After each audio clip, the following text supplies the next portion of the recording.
Welcome to the Power Platform Show.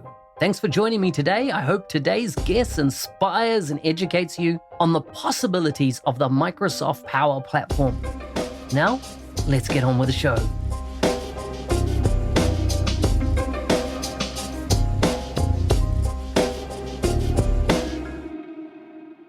Welcome back to the Power Platform Show. Today's guest is Esther. She's joining me from Pennsylvania in the United States. We'll be covering a range of topics today. AI, of course, will be included. Esther, welcome to the show. Thank you. Thank you for having me. I'm looking forward to this discussion. I was just saying to you before the call, and I think it's worthwhile the listeners checking out your company because your company name is Insightfully Curious. And I just, it's such a great name. How did you come up with it? Oh, thanks. Actually, it comes from this philosophy that was introduced to me actually when I moved to Pennsylvania. And the concept around curiosity and judgment, you can't be in a state of curiosity and judgment at the same time.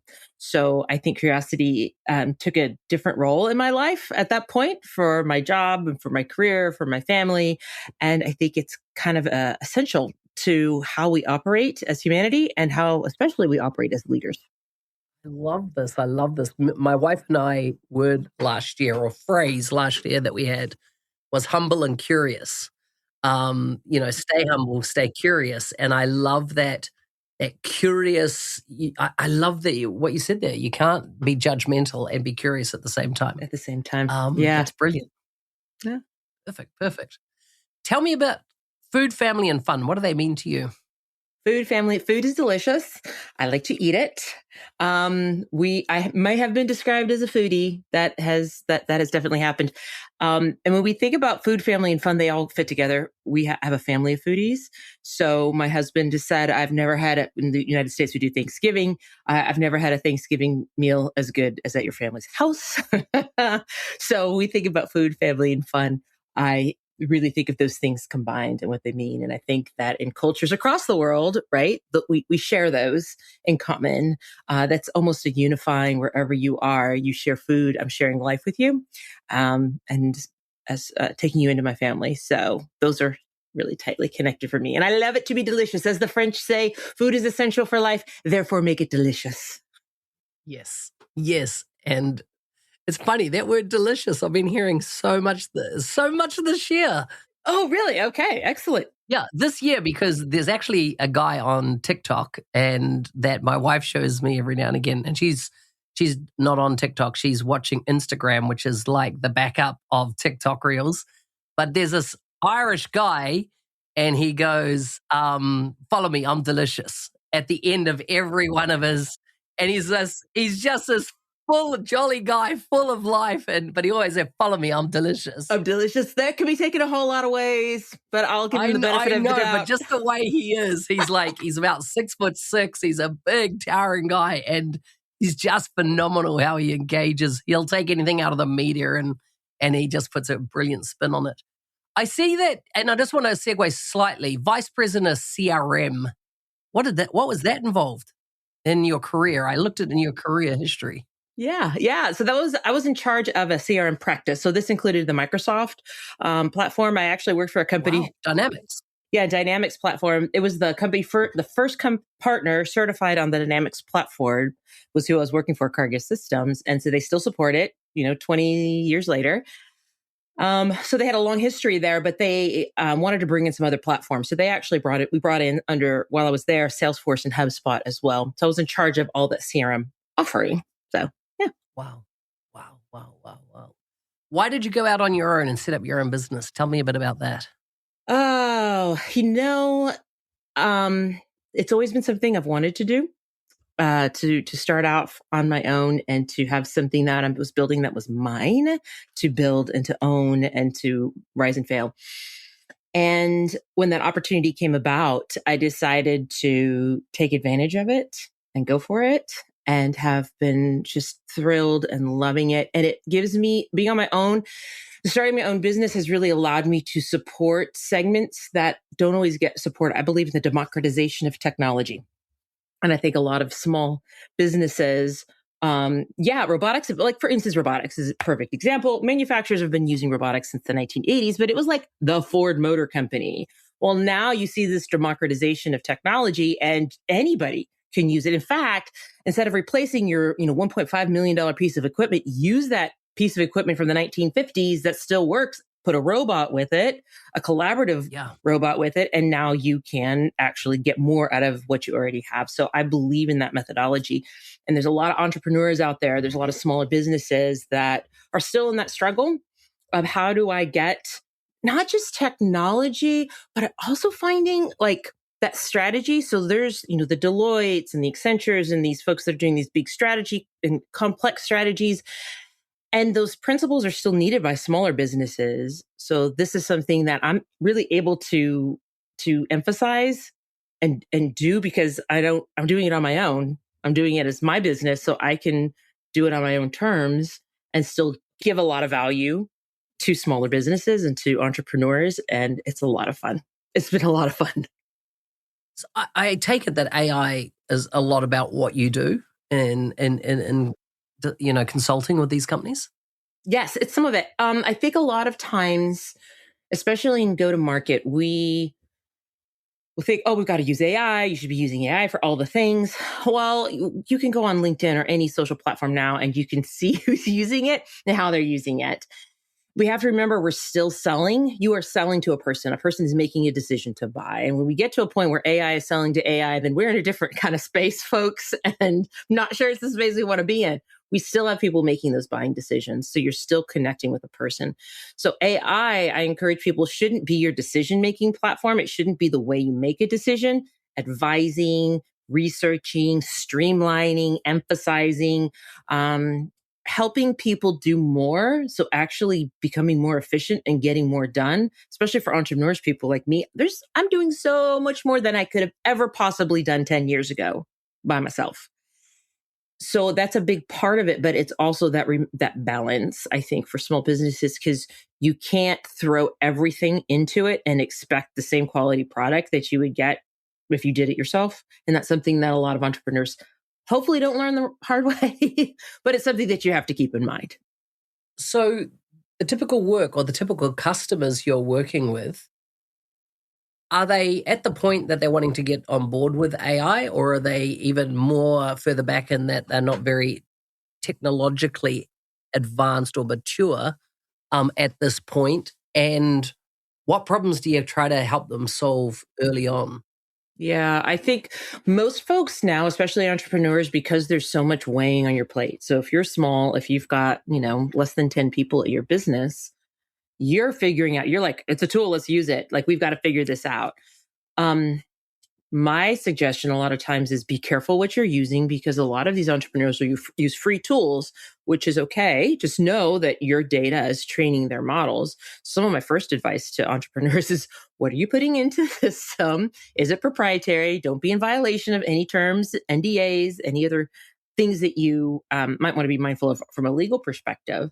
So that's kind of the first, because most of them are using it. I mean, there's very rare. I don't think I've run into anyone who's not using it. What I find is they're using it at a particular preference level, as opposed to saying, okay, if you've got a HubSpot instance, and that's really common CRM for, smaller businesses as well as large ones now, but are you using it in natural language? You can literally, with the AI agent that's in the system, comes with the free version, just type in what you want it to do and have it execute a lot of it for you. Are you using that tool? And I'm surprised at how many people aren't. So they might be using something, but they're using it to answer a question or do a research or write a content post, as opposed to really make them more efficient at something. Yeah, so they're using it as in, it seems to be the low-hanging fruit of the market is to create content, AI-generated content, rather than let's look at the back office of the organization and see how we could re-engineer that. Yes, and I think we might get into this later, but when you look at the failure rate for AI projects, I mean, they're not successful, and companies are throwing lots of money into some of these projects. And entrepreneurs, small business, you can't afford that. So you've got to be mindful and careful about how you go forward with some of these projects. So to your point of efficiency, you may not re-engineer the process per se in like we're going to build a different process. Maybe you do, but maybe you just look at your process and say, what are the points that hold us up? What are the bottlenecks we have? What takes a long time to accomplish? What tools are we using right now? And are we using the tools? That's the first thing I tell people, honestly, is what tools do you own? Are you using the AI tools that are built in the software? Now, to be honest, some of them are crap. I've worked with one of them. I will not name names.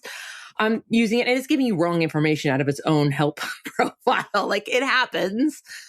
But you should be, that's the first step. Look at what the software that you have, what is it, what the platform's already offering you that they're offering you for free. And because you're paying for them, you're not training their model. So you have more security in place. But yeah, it's about efficiency. I think, yeah, content's great, low hanging fruit. You have to just be careful because it can get you into trouble. If you're using it to auto response to everything and get you into trouble. Sometimes people are doing business with a small business because they feel they're connected with a person. So by using AI too much, you can create a disconnect in that experience. Remember, you're creating experience for your clients throughout that process. Yeah, it breaks trust, right? As in, it can break trust and then... It does. And being transparent about like what you're using it to do. So I've seen a few folks get super transparent about what is created with AI and what isn't, and their chatbots is AI or isn't AI. And as a user, I appreciate that. So you can imagine that my client's going to appreciate that as I create those tools for them. Are you coming across success with AI and then on the flip side, failures with it as in the client bases that you're working with? What are you seeing positive and negative? I think the main positive that I'm seeing is people getting more out of the systems they already have. So if I'm already on, like I say, a Google Workspace environment, am I using Gemini to build out gems and to build, models and share those with my teammates? And now I've got consistent language. So yes, we're seeing that. I think on failures, it's more of probably misuse or overuse of the same sets of tools without the investment into the tool that's necessary to get that customization. So, plugging in, write me a post or write me a blog about something and then not giving it enough context or training that model, then you see some pretty junky stuff come out. And that's where I'd say more failures than anything.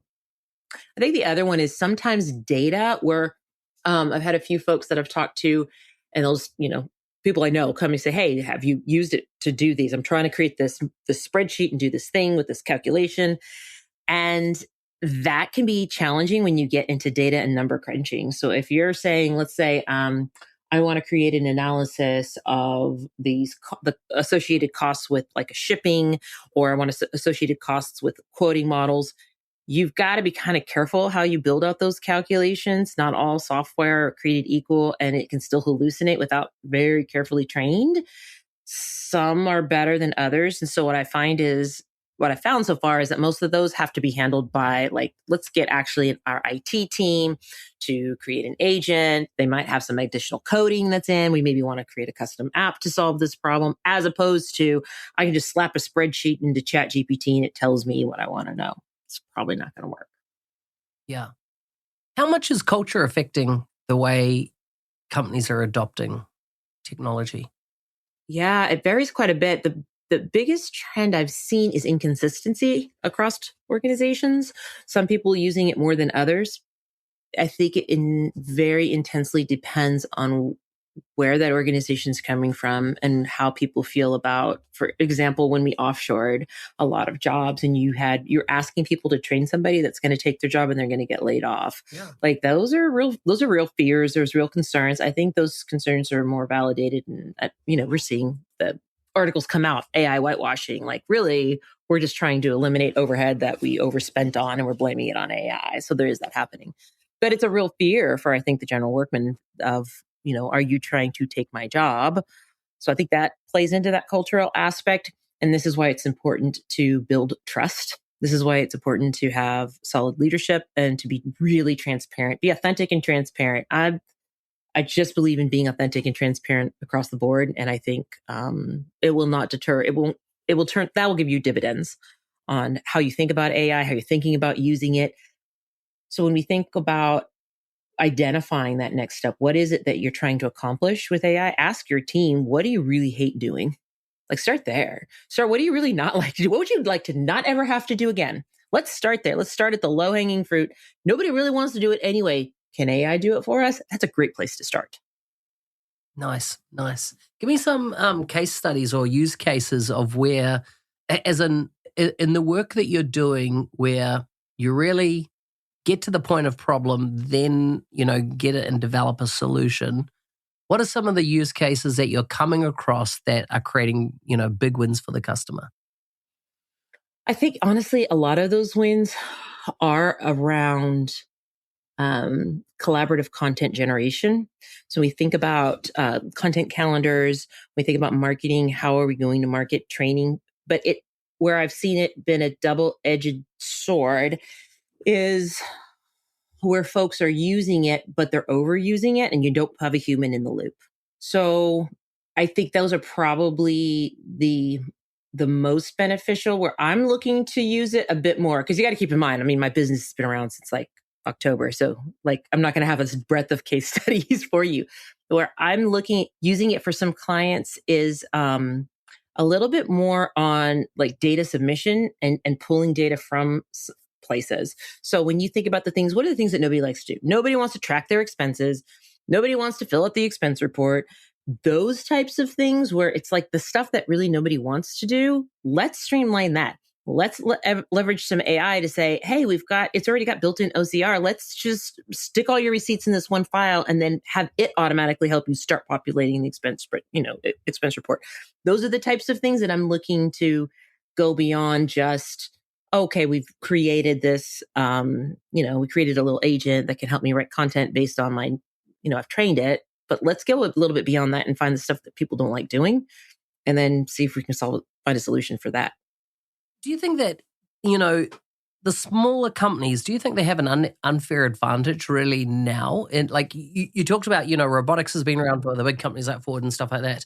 And we're really unaffordable by any small business. But I feel like AI is level setting the field, and that you can be a small company. And if you can, under 10 people, and you can get AI, like increase the literacy level, both digitally and from an AI perspective, I think the leverage, impact could be off the Richter scale, where a big company has got they got 1,000, 2,000, 10,000 people. There's a massive investment to create an even playing field for all those staff. There's a lot less investment for the small business to provide a level playing field for their staff. Yeah, no, I 100% agree with that. It's fascinating because sometimes you'll find these companies and their presence online or their amount of work that they're generating, and you're like, oh, that's way smaller than I thought what they were, because they are leveraging agents for efficiency. I think, yes, larger organizations are going to they also have more data structures. So larger organizations have way larger data sets. And so if you're actually thinking about doing something with those data sets, whether it's really great if it's natural language. So like help desks and components like that. Sure. That's, easy, to put an LLM in. But if you're thinking about like streamlining and efficiency, yeah, your small business can theoretically take advantage of it. They also could be more nimble, which has always truly been the advantage of small business and working with a small business, is they can be more nimble because they can make decisions faster. Yeah. What advice, just as in closing, what advice do you have for businesses? And really, like, we're at the start of 2026. I feel like there's been a massive move in the last 8 weeks in the space of AI. And where more opportunity has been created, in my experience. What's your advice to companies and how they tackle 2026? I would say in the basics of the principles of business are always the same. Don't lose sight of who you're selling to, your client, your customer, the experience that you're creating. Number one, regardless, those principles are always there. It's always the basics, always matter. Mm-hmm. The other thing would be to give yourself some space for failure. Lose fast. Try it. If it doesn't work, lose fast. Again, an advantage of a small business over a large business. Like you can, and your loss is going to be it can be a lot less expensive than a larger organization. And then look for the efficiency gain. Look for the place. Again, if you've got a staff, or if you're a solopreneur, look for the thing nobody really wants to do anyway. Nobody really wants to do that. Start with your low-hanging fruit because it's going to affect your culture positively if you can solve that problem. So I think those principles I know you want to say it's changed in the last 8 weeks. I could have said that 8 weeks ago, though, it feels like, because it's moving so fast. It's moving so fast. It's not going to slow down. And that's a topic. The can we versus should we is another point in time. Yeah. But it's going to move fast. So be purposeful. Yeah. I like that. You've said it multiple times through the discussion, is going back to solve the thing that nobody wants to do in your business, as in that everyone is frustrated with. Solve that and work up from that point, because you eliminate and provide headspace for people to explore other things once you get rid of the drudge work out. I've always had this term, and I've been in CRM for 22 years. And that done right, it should get rid of the repetitive mundane of your life. Yes. And I think a lot of work is repetitive, mundane stuff that staff are not excited about. And I think we're at a watershed moment where a lot of that can be given to AI to do and let us focus on the cool stuff.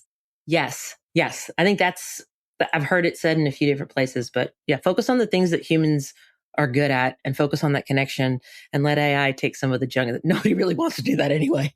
Yeah. Thanks, Esther. Yes. Thank you for having me. Hey, thanks for listening. I'm your host, Business Application MVP, Mark Smith, otherwise known as the NZ365 Guy. If there's a guest you'd like to see on the show, please message me on LinkedIn. If you want to be a supporter of the show, please check out buymeacoffee.com/NZ365 Guy. Stay safe out there and shoot for the stars.